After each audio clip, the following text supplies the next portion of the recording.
Assalamualaikum warahmatullahi taala wabarakatuh.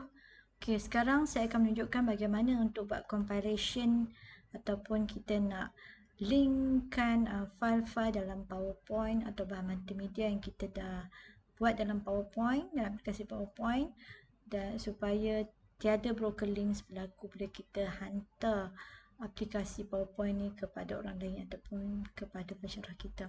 So pertama kita katakan kita dah siap kita punya aplikasi, so kita pergi ke file and then kita export.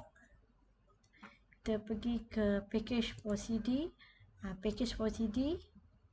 Kemudian kita kat sini kita setkan nama kita lah supaya senang. Kita tahu kat mana kita punya folder dan supaya pensyarah tahulah hasil kerja kita. So kita copy to folder. So saya akan save dekat data dalam D. Saya buat dalam data lah. Saya buat dalam data ni dah ada dah. Okay, saya select. Saya buat nama lain sebab ada dah nama Hashirah tadi, Hashirah 1. So tekan D ni okey.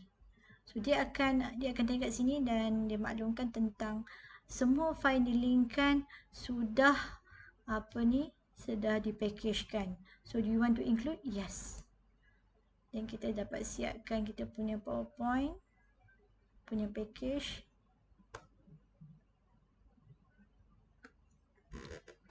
Tunggu sehingga dia berhenti. Okey, dah siap. So kat sini dah ada dah file kita ni. Yang sebab tadi saya dah buat, so ada Hashirah dan Hashirah 1 ni lah. So yang ni yang kita kena compile. So yang kita compile ni kita akan